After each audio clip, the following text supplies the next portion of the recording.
I feel I've been here a lot, so I feel this is almost an extended family of sorts, metaphorically. And I went back and I looked back at kind of how many times I've been here, not so much as a way to tell you, well, why am I back so much, but to give you, I think, real rationale as to the changes that have happened every time I visit. The other thing I will say is, this is all me. I painfully use PowerPoint, and I do everything pretty painstakingly around this. So I haven't used AI in any of this. That's just a disclaimer. But this is the first time in recent years that I was here, and I was here giving rounds. And this was maybe 3 or 4 years after we had published a very large trial called the FLOW trial. And it was a trial that had maybe probably decades of work that had gotten into it. But this was me at that time where I was at McMaster, the associate chair of research at that time, and was very focused on promoting large collaborative networks.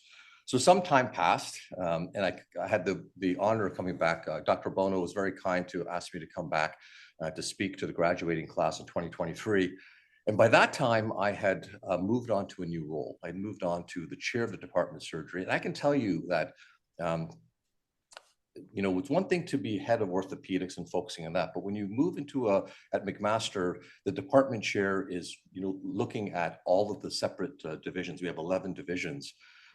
So it was a different mindset. And the biggest thing I think I realized was that doing what I was doing wasn't going to be the same. I couldn't just continually stay siloed working on orthopedic research. I'd have to think, if you're going to take on a new role, you've got to think about, well, how are you going to inspire folks and engage folks that aren't necessarily subspecialty driven in the way that I was in orthopedics.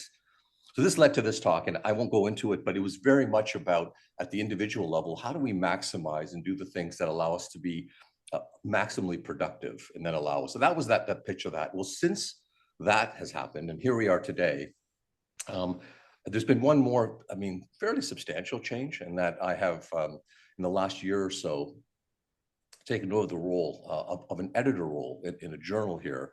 And I think it's a journal that in many ways has real major opportunities, but also in a landscape of publishing that is really in crisis. So that's been interesting from a very different point of view around strategy and knowledge translation. So not so much about creating knowledge, it's about how do we get the best, and how do we get the best ideas? And that's why this idea of quantum creativity, which is, it's a bit of a pithy word, to get people to wonder, what's he talking about? But really it's about small things. What small things can I be doing? And I have tried. So everything I'm going to talk to you about, I've actually personally tried. And there's some evidence behind it. You can take or leave it, the quality of that evidence. But I can tell you that I'm presenting you things I believe genuinely have worked for me. And there's small little things that you can do. So they don't require a major input. But it gets back to what this is. And the idea of creativity being so fundamentally important. We were seeing, like 20 years ago, everything was about every university, every institution was, we are evidence-based. Well, evidence-based, when everyone's saying they're evidence-based, no one's evidence-based. That's just the reality of it. Right now, what's the catchword in every vision statement in every hospital? Well, what's the catchword now? It's not evidence. What is it? Innovation? Everyone's innovative. Everyone in Canada at every institution is innovative, and they're using this, and then everyone's doing AI, everyone's doing machine. I'd say everyone, but there's this, a hot topic, hot word that everyone uses. But at the end of all that, it's great, but you got to come up with reasonably good ideas. So, and that is really what this is about. So I use this particular definition because I think it's a fundamentally important one. But I will reflect back. So 25 years ago, I met this individual, Professor Gordon Guyatt. And Gordon Guyatt back then, around 1990, had really, him and a few other, David Sackett and a few folks, had coined the term evidence-based medicine at McMaster. And they unleashed this new word, this new language on the internal medicine residency program. I got there in 1994, graduating from Toronto, and then PGY1. In 1995, I met him, and they hadn't really moved into surgery. So it was pure, quote, serendipity or luck that I walked into his door. At the time, he was thinking, I want to expand this, beyond medicine. And he was very much in that early phase. But he said, keep thinking big, thinking big. And we did. We wrote a lot.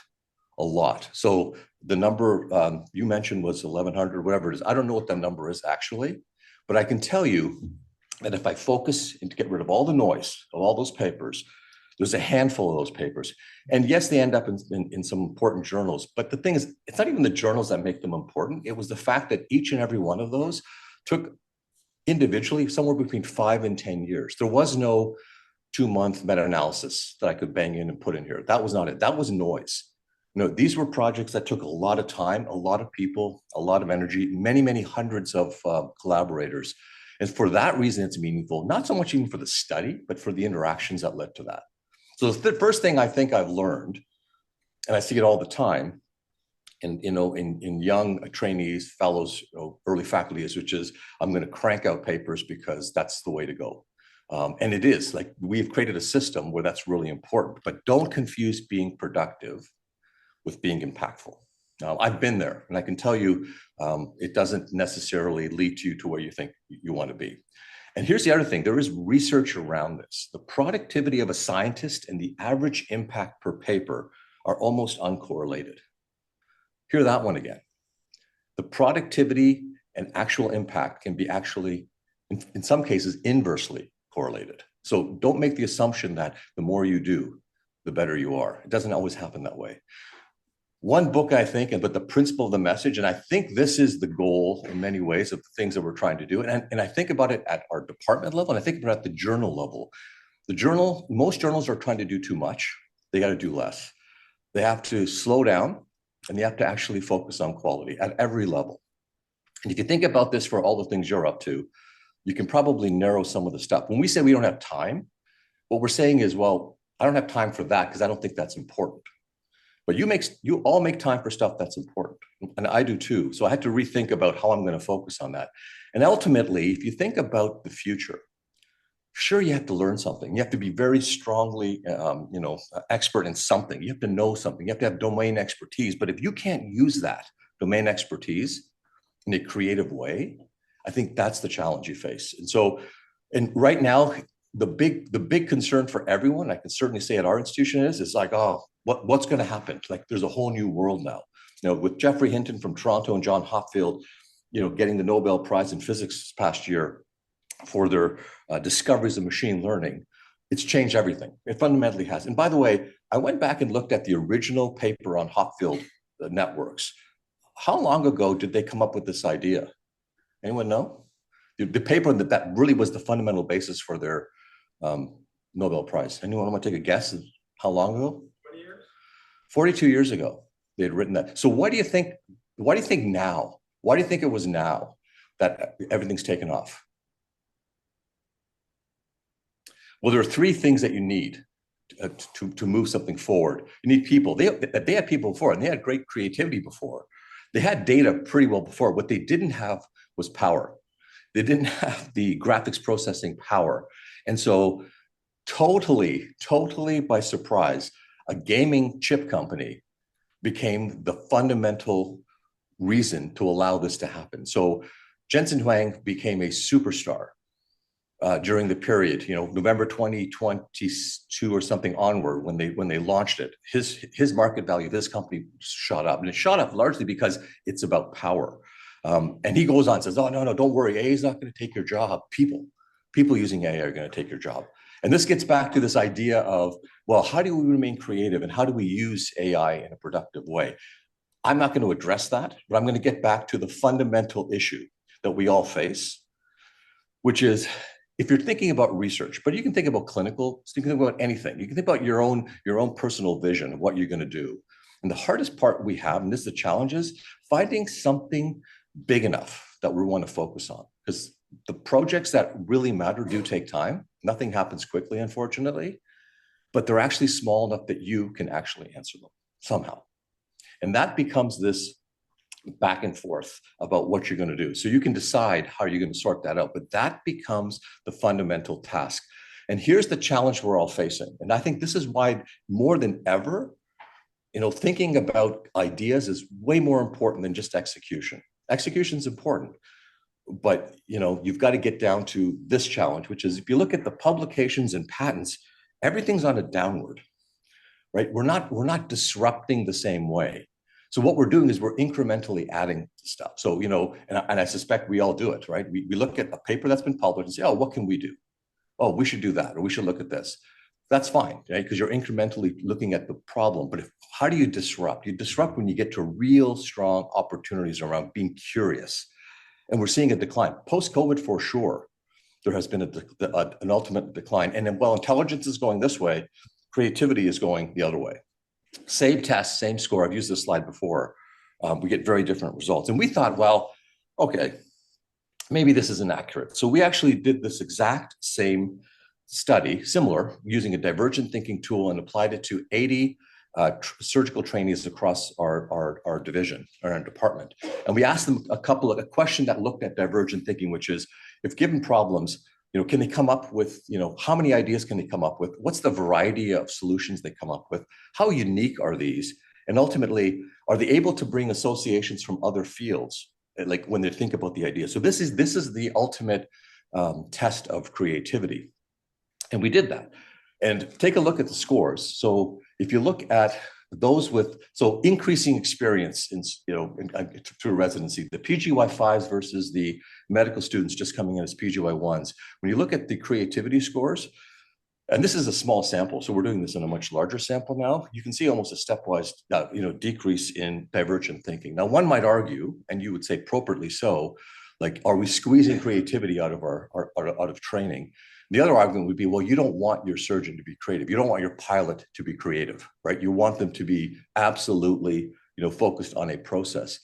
But how do we innovate then in surgery, right? We've got to find opportunities where you can be safely creative in inventing, because half the stuff we're doing is still because someone else took the risk to do it, to build us in that direction. And here's the thing that was most interesting. So much, and this has actually been picked up by Harvard Business School's Working Knowledge magazine, and they're going to be putting this article out because they got caught up on this issue, which is, wow, the ability to generate original ideas was significantly below average during surgical training, and as training got increased. And so they're trying to figure out, and we're trying to figure out, how do we, is that what it should be, or should we be trying to mitigate that risk as we go forward? And really, folks, the idea has to be the first critical step in research. It has to be. So how do we move in that direction? And you can say, great, I can teach, and I'm sure all of you can very easily learn the mechanics of how to run a large clinical trial. Graduate programs do it all the time. But that doesn't mean that you'll come up with a good idea. And how many times do you see it? I see it all the time. I will say, I was talking last night, I see it lots of times. I see lots of papers submitted where it's a beautifully executed study on a question nobody cares about. But then that's the challenge, right? How do you get to that? So how are you going to spend your time on the things that matter, and where do those ideas come from? And, poor ideas perfectly executed don't always lead to good outcomes. So how do we get to that? So here we go, right? So there's 5 things that I want to talk to you about. And I think fundamentally, this has been the thing, is how do you get to this core of being more original? It's easy to say, okay, I need you to be more creative. Hey, the worst thing you can do to someone in a team is say, okay, come on, folks, let's start thinking out of the box. You're telling them, think out of the box. It doesn't work. I've been told to think out of the box a ton. It doesn't work. You just get paralyzed. If you're a student, you get paralyzed. If you're a resident, you get paralyzed. If you're a faculty, same thing. No matter who it is, you're thinking, I don't know what they want from me.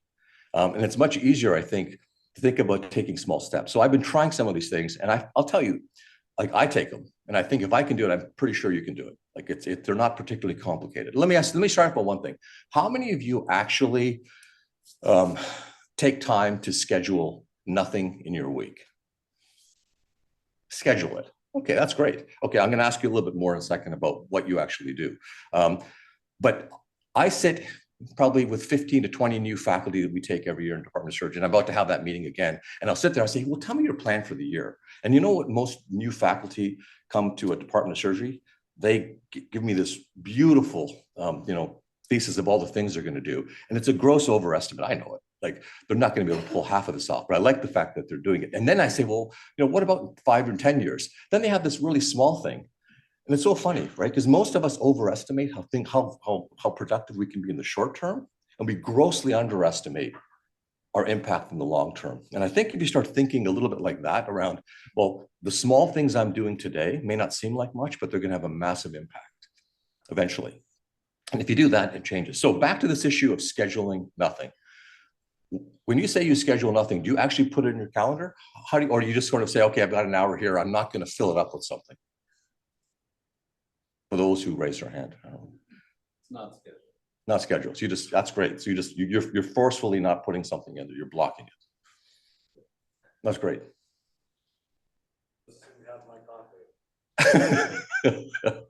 So think time is fundamentally important. And I put all these, famous people there because it's cliche to do that.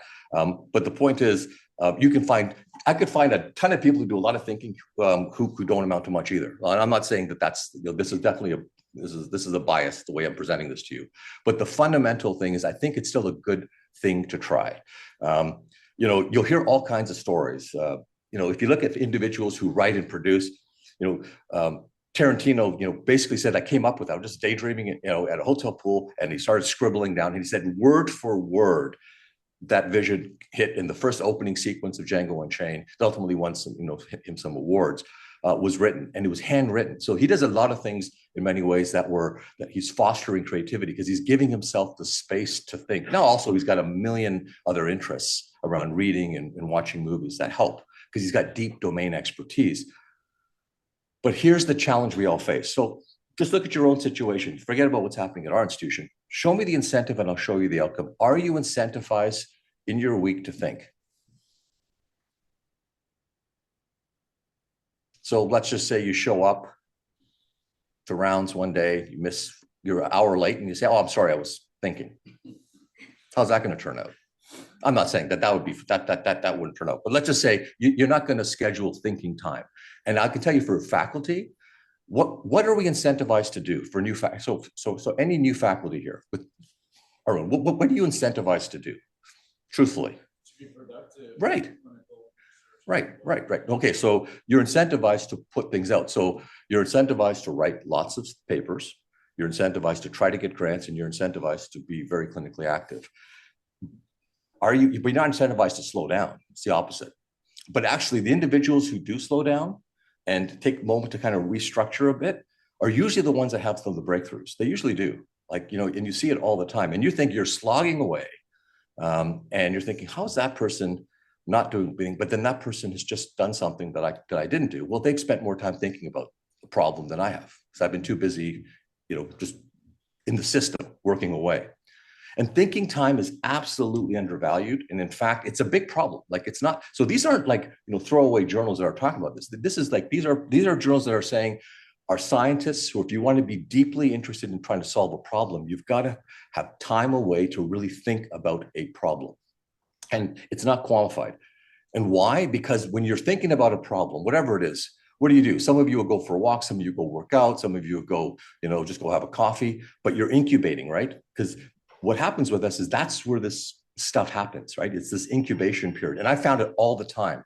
If I'm struggling with something, even if I walk away from it, I'm still working away at that problem subconsciously. And I'm looking for some sort of connection. So the more individuals and interesting people I meet along the way, it clicks about, oh my gosh, I think you've just helped me think about something I've been struggling with for the last, several months. And that's this effect, right? Which is our mind doesn't shut off when there's a big problem, but you've got to have at least enough time to process it. And if we don't give ourselves time to process it, all these great ideas just sit there because they're never going to come out. There's another thing that people talk about. And I didn't understand this until probably the last maybe 6 weeks, this idea of awake quiescence, which is a quiet rest spent with reduced sensory stimulation. And they talk about it from these individuals who used to actually try to get to the point just before you fall asleep. And for those of you who travel on a plane, when you get the head bob, that head bob moment is apparently the most creative you're ever going to be, in your sleep-wake cycle.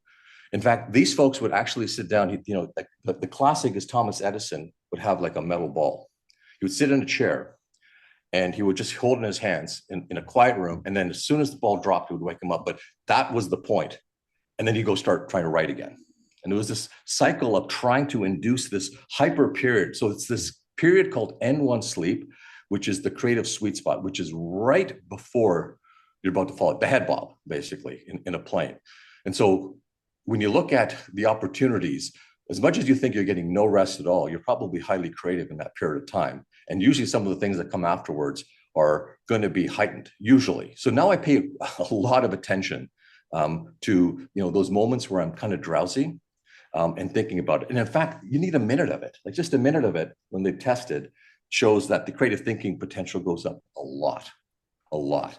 So I'm not saying we all go out with metal balls and try to, figure this out. I'm not saying you do any of that, but you should just be aware that there are ways in which you can capitalize on this. But at the end of the day, you still need time, folks. You still need time to do stuff. If your schedule looks like a game of Tetris, for those of you who are old enough to know what Tetris is, that's a problem. Like that kind of schedule is not a schedule that you want to aspire to, right? You want to find ways to cut and remove stuff that the most that you can. And color coding all this doesn't make it any better. It doesn't. Like you've got to fundamentally say, how do I find time? So this was years ago, and I would meet with Gordon Guy and we chat, and we try to meet outside. And again, this is a paper that we're just about to submit, actually. But it was fascinating. Like, if you look at just being outside and creative thinking, there's lots of studies that have been done on that, lots. And if you look at sort of, just even walking indoors, like, let's walk and talk. You're going to go get a coffee together and you catch up. I did that today. Ton and I were walking back and forth and chatting. But, it's a different feeling when you're walking than if you're just sitting in a room and chatting. And being outdoors, I mean, the effect size, the upper end of that confidence interval was a little more. But the point is getting out is really, really fundamentally important. So getting out and having those interactions. The other thing is you got to get rid of small talk as quick as you possibly can when you're interacting and you really trying to make something happen. So small talk wastes time. It does. So most of the conversations we have in the day are small talk. And you got to get to the stuff that matters very quickly. And in fact, you're going to have a far better opportunity when you interact with someone new to get to something meaningful that you're likely going to move on for if you can get past that small talk part very quickly. And I've tried to be a little bit more deliberate around that kind of stuff and having more one-to-one interactions because I think it's fundamental. I'll give you a simple example. It's a simple question, but I'll tell you, it cuts deep very quickly. So every year we'll have to go through some 100 or so. I don't do every one, but there's a number of them that will of our faculty members that want an annual review. So I'll sit with them. My opening question to them is, hey, how's it going? Are you happy? And they go, oh, yeah. I mean, you mean at home? And then they start going through this whole cycle. I said, no, I just asked a question. Are you happy? And that leads to, for some people, it's like, yeah, no problem. They move on. I've had numerous people come back a week later and say, yeah, I thought about that question you brought. It was a deep question. I said, no, I was just asking a question. But you can see how quickly you can unfold into something that can become very quick and very deep, rather than, hey, it's great to see you've got good progress. I've seen that you've got some papers. Congratulations. That's great. I mean, it's obvious. I can see that. But what I'm trying to get to is all this making you fulfilled? If you're not, we got to figure that out, because if you're fulfilled, you're going to be better at your job. You're going to be better at everything. And you're going to actually be better for the brand. So that's a fundamental change. The other thing is we have to cultivate the very thing I talked about in the beginning. For me, that happened was I just randomly got very lucky. Through serendipity, I walked in to the office of Gordon Guy. And that changed many, many things. I didn't at that time know what was going to happen, but I felt there's something right here. So I don't know if I had the wisdom then, but I said, there's something good about this. I'm going to ride this one out. And that's the hard part, right? Is giving yourself and putting yourself in a situation where you can have these happen more than not. There's lots of stuff that happens. And you just got to be present for it. You got to be willing to show up for it, right? Half the things that, like someone will say to me, hey, we're going to be going to a small place. I was in Hong Kong a couple of weeks ago, and they say, hey, we're going to go to a small little hawker village. You want to come? And, part of me thinks I'm tired. I'll just stay home. I said, no, I'll go. I just want to go. Show up. If you show up, you don't know what will happen. And you often, really interesting things happen, and you meet some really interesting people. How can you do it if you actually wanted to think about it is, I just sometimes will take an hour, maybe not an hour all the time, but maybe 30 minutes, and I'll just start randomly browsing. You go down the wormhole of something and just get on the thing and say, okay, I'm going to go. And then you end up going down and you end up finding some article from somewhere, and that leads you to a whole bunch of other things. So sometimes this random browsing can actually be very, very helpful. Very different than doom scrolling, which is you're just flipping, right? You're actually going with the purpose to try to learn about something, but you don't really care. You're not preset to what you want to learn about. So you'd be open to those kind of things. I've opened up old files, and I can't believe I have them sitting there. If our laptops are full of knowledge, half the stuff we don't look at, and files that we have somewhere. So even in cleaning out your files, you can find all kinds of cool things that reinvigorate ideas for you. Looking at references, sitting in different seminars, all these kind of things are tactics. But the goal is get out there and try new stuff. I've shown this slide before, and I can believe this is one of the most important things you can do is I mean, this system here is an amazing system. You have an ecosystem here that probably is unparalleled around the world. Yeah, I imagine most of you probably don't know or interact with most of the people here that are doing really cool things because they're not in your immediate, circle of network. So meeting people completely different. I mean, completely different than you from different, divisions, different faculties, different areas all together is a really good way to start this idea of getting new ideas. The other thing is, which gets back to that, which is networks. Like probably the single most important thing that allows you to grow and allows you to move forward is networks. And in a whole bunch of ways. There's political networks and there's also the research networks. But you've got to have networks. Let me ask you this. Who's the fastest human in the world? Usain Bolt. Who's number two? Yeah, no one knows. You know why? Because Usain Bolt sucks up 99% of the brand of speed in the world. It wouldn't be that hard to believe that the person who's number two in the world is 1/100th of a second slower than him.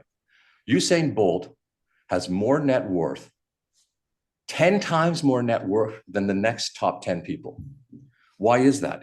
You think, oh, well, he's just that much better. No, it is the fundamental shift that happens when somebody wins early. And I'll give you and there's an effect on this. To those who have, more will be given. Very simple idea. And they've looked at this in actual grants. So they've looked at grant folk who've gotten early grants. So if you have two people identical in every other way, one person's grant just gets 1 point over the cutoff and gets funded. One person's grant doesn't get funded. What do you think happens in terms of the next 5 years in the careers of those two people? It's astonishing. The person who just got that grant, identical people, ends up getting multiple fold more money because they have gotten this early win, this fundamental early win. So from the point of view of mentorship, it's how do we help someone get an early win? How do we get our trainees to get our first paper? How do we help you get that first paper? If you're yourself thinking this, you're thinking, okay, how do I get into a network that will be successful to allow me to experience what it feels like to have that early win? Because that really does energize you and move you in a different way. 1995 was the very first presentation I gave that led to the very first paper that I was involved in as the first author in my career. And that led on to many, many years down the road of writing from basic science to translation, ultimately to the flow trial, which I was here, I had the honor here to come here and talk about it in 2017, which is like 2,000 patients we had recruited. But if this is me back then, if I hadn't have that early win and that way back when, didn't get that early win, I don't know what would have happened. And I'm not saying that it was luck or not, but there was a real anyone could have gotten it at that time. But because I got it, I internalized it as being, wow, that means there's some value to what I'm trying to do. And that's important. And if you look at high impact scientists across the ages, so to speak, they say that you kind of get your academic peak 20 years into your career. And they say typically, if you're in the fundamental sciences, it's actually about 10 years earlier. You're at your innovative or creative peak. If you look at most Nobel laureates who have run fundamental science, their actual innovations happened when they're in their 20s. They didn't happen in their 60s and 70s. They were really early on. And so there's a fundamental thing about right now, this group is you're approaching or you're going to be soon at your absolute peak. How are you going to manifest that, right? How are you going to, if I wish I'd known that, I wish I'd known this, wish I'd read this stuff back then, but I hadn't. I'm looking now and saying, how do we help our faculty? How do we help our trainees? And look at this. So these are 50 some odd people that were followed. A handful of these actually went up to get Nobel Prizes. These are scientists. And that circular dot there that you see are when they had their highest degree. For most of them, they were PhDs. This was basic science. And then you see the number of high impact papers that were highly cited. So when you look at this, can you take a guess at who ended up getting Nobel Prizes? I suspect you'll probably figure out that it's not that surprising that those type of individuals received it, and that there were other individuals, who had all the promise in the world, but just couldn't get to the high impact. High impact is different than writing lots of papers, because all these people wrote lots of papers. It's which ones hit the signal that got that big signal. What was even more interesting, though, is they did an analysis of each of these individuals, and they said, let's look at and so these are all the people that have won Nobel Prizes. Each box represents a theme of research. Look at how diverse the different themes of research were for some of these people. So it wasn't like, I'm just going to go super narrow and I'm only going to do this. I'm only going to become the world expert. It's going to be, I'm going to actually interact with different people on a bunch of different topics. And why is that so important? I thought, why would they do that? Because they're just they're taking time away from their area of focus. It's because they would pick up some innovation on one side that was unrelated to this, and they would be able to link it back, and that would lead to an advancement in another area. So doing that gave them more opportunity to have those linkages. So having these really interesting linkages was really important. And you know the thing about high impact scientists and high impact people, do you know what they love hanging out with? High impact people. So you've got to find a way to connect with those individuals as quickly as you possibly can.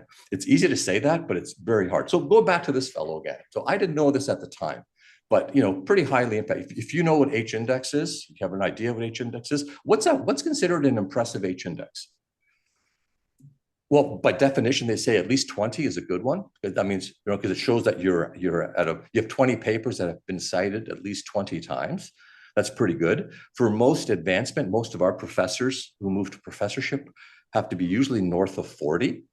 And then you have sort of outliers like this, who have indices in the top 99 percentile, like they're way up there. And this interesting thing is, I looked at what happened to him before and after the coining of the term evidence-based medicine, where his network just blew up. So before 1990, you can see these are the network of people that he was working with, and each of those circles are, papers and impact. Look at what happened after 1990 with respect to his network. And by the way, this high network individual created no shortage of 150 other people in his network that have H indices over 100. So that is a high value network. It's a fundamentally high value network. And if you look at kind of where in the world these were, they're everywhere. And these are big groups that were centered around his work, let's say at McMaster. But the fundamental truth is those networks exist everywhere. And these individuals, while rare, actually in many ways lift up everybody, right? They lift everybody up around them. So it is a fundamentally important thing. So when you say, yeah, don't settle for the person in front of you, you're actually very lucky, to be truthful. And I say this in genuine sincerity, that you're at an institution that have many high value people, right? And many of you are sitting in this room, and you just got to sit back and say, okay, how do I actually leverage that in a meaningful way? And look for that best person. If you can't find the ideal person here, absolutely and fundamentally think about how I can identify that person elsewhere. A classic one, I only put this in recently because at age 94, Warren Buffett finally retired as CEO of Berkshire Hathaway. But him and his partnership are one of the great partnerships in history in taking this particular company from $54 million to $1.3 trillion in capitalization. That's a pretty impressive feat. And fundamentally, to anyone at Berkshire Hathaway, it's these two individuals, right? It was Charlie Munger and Warren Buffett as the team that then built, and I don't know how many millionaires were built because of this high value network. So wherever it is, in every area, we talk about it in research, but it can be in any area. It's that value of that network is fundamentally important. The other thing is that, I heard so many times, bring me solutions. I want someone who brings me solutions, but don't bring me a solution to a problem I don't care about, right? And so I get all kinds of solutions all the time, but they're not useful. And I've realized actually at our own institution that we don't spend enough time on problem finding, on really trying to understand this. And you go back in the literature and you realize, yeah, if you want to get to creative solutions, you've got to really figure out how to problem find. And there's lots and lots of data on this idea. If we're going to reverse this decline in creative thinking, we've got to really focus on how do we figure out the problem. So we've done this at MAC, and we call these things deep think incubators. So we bring a multidisciplinary group of people to talk about a problem. So this was an upper extremity session, but majority of the people in the room were not upper extremity surgeons. They were from a diversity of backgrounds, outside medicine and within medicine. And the whole day was, we don't want to talk about a single solution. We are focusing only on deep diving into the gap. What are the gaps here? Don't try to solve the problem, just what are the gaps? And we spent 3 or 4 hours back and forth discussing it. And I can tell you, initially I could sense everyone was like, what are we doing here? And by the end of it, it was like, okay, this is great. This is amazing. When are we meeting again? We haven't really dug deep enough. So no one was interested in the solution. They were still interested in trying to refine the problem. You spend the time on refining the problem, then it becomes really valuable. You can then go forward and actually move it and actually then do potentially move towards executing on impact. Execution actually, everyone says it's the hardest part. Designing a study is not that hard. Executing it probably isn't even that hard. It's the idea, the fundamental idea that's going to be the breakthrough is fundamentally hard. And the best things you can do as a team is say, yeah, we're not going to decide yet. We're not going to jump on that project yet. We're going to do some more thinking about that project. We're going to take a pause, slow down. We're going to focus on something that we think is going to have a lot of impact. And then this is something that, that I've said before, and I'll just continue to say, because I think it's fundamentally important, is if you want to set the stage to have these, interesting experiences, you got to actually have experiences. You got to do stuff outside of surgery.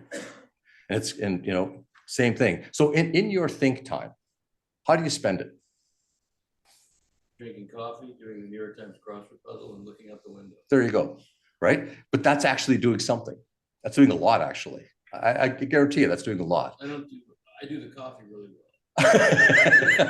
well. Yeah. But the fundamental is that you're taking time to do it. Would you ever, if someone said to you, okay, of all the things I'm taking that time away, would you throw that time away, or do you value and cherish that time? It's an indisputable. There you go. Until you've done it and it's become part of your habit, you don't appreciate how strong it is. And the thing is, yeah, again, these are associations, they're not causation.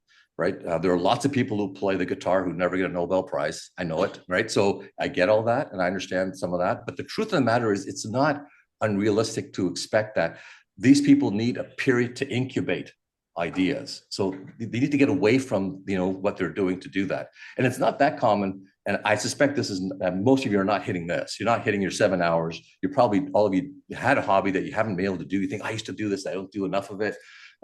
Hopefully you're getting out, and hopefully you're getting a chance to connect with people outside of the office. All those things are fundamentally important to very basic things, right? To get yourself in the mindset to have these interesting serendipitous findings. And the last thing I would say is, so much of this is about thinking.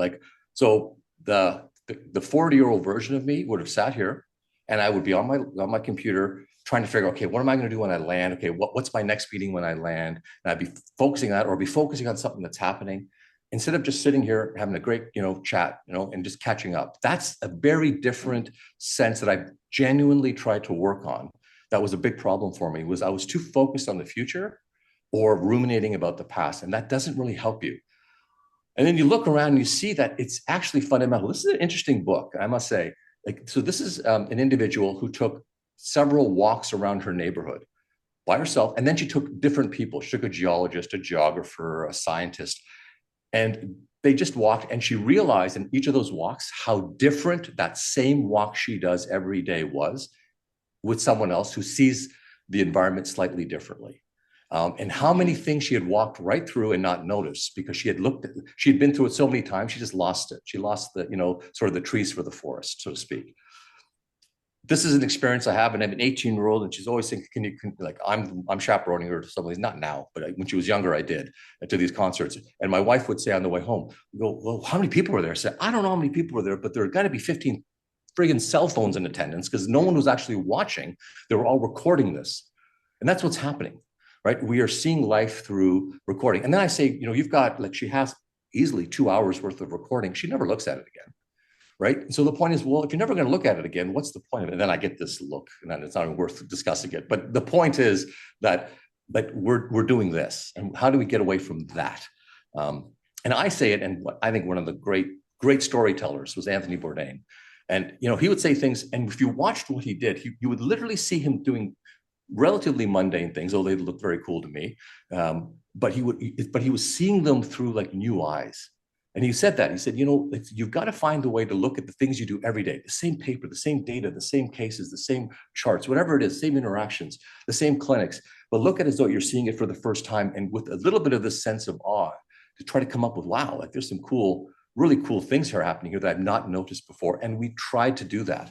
So what we've done, again, is I took a diverse group of our surgical, so these aren't all orthopedic trainees, some are general surgeons, some are ENT because of my role now.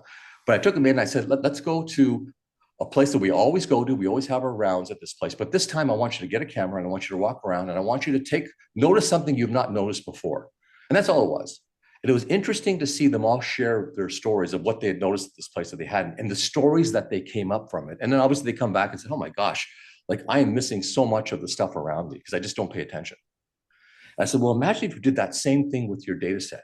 Imagine you did that same thing with that same fresh look. So start training yourself to look at stuff slightly differently, and it will help you, right? It will absolutely help you. And I think that is the fundamental there. So I think the one take-home recommendation is, and this is, I've talked about this a little bit last night with the folks I was having a lovely dinner with, was I've come across Peter Singer. I suspect some of you may know of him, but he's a very prolific bioethicist and philosopher.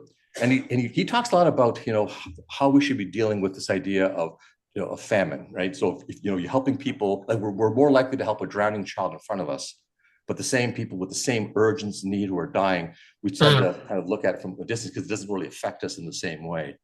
But if you apply it to everything else, like I apply it to right now, right? I'm here in front of this group and I'll have interaction. I say, there's a lot of things you're doing here that are really relevant. And I see it in our own program and I see the things we're doing there. We should make sure we stay connected and we should try to open the same doors here that we're trying to open there. And I would love some of our trainees to be able to open the doors for them that you have here and try to work together. But you know what happens? I get on a plane and I start flying. And then the distance between us, immediately, as soon as I land, I have my people right in front of me and I start focusing on them. And they think, yeah, I should go back to that, or I'll have memories of this. But the problem is if the problems are the same, or the issues are the same, or the opportunities are the same, we should treat them the same and have a lot more energy and time to focus on that. So that's a moral mistake I think I certainly make, and I try to remind myself that we should do more. And they say, well, why are you talking about all this stuff now? Like, well, age. Like I've been through it, right? I don't think you would particularly care if anything I said if I hadn't written maybe 1,100 papers. So maybe that was a good thing. So people maybe might listen when I say it wasn't worth it to do all that. But the thing is, me saying it's not worth it and the system saying, well, you have to do it, two different things. But I wish that someone had told me some of this stuff when I was a trainee. And I would have thought maybe the same thing you might be thinking, like, yeah, okay, we'll see, right? But I would urge you, metaphorically or even physically, to write down something. Say, I'm going to spend 15 minutes. I'm going to spend 20 minutes, right? Whatever it is, I'm going to actually do something. And I'm going to try it. And then I'm going to look back and say, okay, would I get rid of that 20 minutes? My gut feeling is, just as we've heard, you're never going to get rid of that 20 minutes. You will protect that more than anything else you protect, because you will actually see differences. Now, that may be a positive bias there, obviously, right? That I'm doing it because I think it's going to make me better. And everything you do that's better, you attribute to the 20 minutes. That's probably going to happen. But I will tell you that I have noticed that since I've been very, very focused on this, it's really interesting. You get into all this stuff, but when you have someone else around you that's doing some really interesting things and they have a different way of doing it, it actually energizes you. It just energizes you and the people around you. So the network gets stronger. The network gets more excited. And so everyone, your influence can influence someone else, and that can lead to a better environment for them as well. I took this pledge, and this is what I talked about in 2023, so I'm not going to rehash this, but I live by this. I absolutely live by this. And so everyone has their own, right? You have your own issue, but it was in January where, I kept saying, oh, it's okay. I'm not worried. I can start again. I can do something else, whatever. Not in surgery per se, but just, it's okay if you fail. You can get up and get going, right? You have that confidence to do it. And someone said, but remember, kindness is absolutely a fundamental. And I came across this editorial from a vice president of research who was finishing his tenure at one of these journals. And he says, he talked about kindness and collaboration as being fundamental to his success and to the success of the journal, which was, kindness is not a weakness, it's a strength. It builds trust, it fosters respect, it inspires loyalty, it transforms teams and communities and elevates leadership to its highest form. So I think it's an appropriate word to put in there and to think about and reflect about as much as we possibly can. But here it is.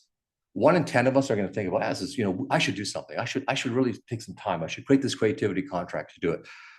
Maybe 1 in 100 will actually do it. But you could be the rare, right? And that's that rare group that says, I'm just going to keep pushing it. Yeah, it didn't quite work, but I'm going to keep working at it. And I'm going to keep working at it. And I'm going to keep working at it. And if you do that, I really do believe that there's an opportunity. And there's a great book, and I always talk about it, The Alchemist. I read it once a year. If you haven't read it, I urge you to read it. It's a great book. Simple. You think you're reading like a children's book. I kind of think it is actually, but anyways, it's very good. But the point is, when you take on a risk, forget, if you don't believe in metaphysics, forget that. Just doors open for you. When you take a first step, doors will open for you, and you don't even know the people that are opening those doors. There's going to be probably in your lifetime 1 million acts of kindness from people you don't even know, because they won't come and tell you they did it. But those doors will be open for you, and so, but they will see it because they will see in you this desire that I'm trying to get better, however you are, right? I'm trying to get better and move forward. Now, at the end of this, folks, I could be totally wrong, but maybe some of you are going to come back in some years and say, holy shit, I think this guy was right. And that's it, folks. Just try to be creative and take your first small step. Thanks so much.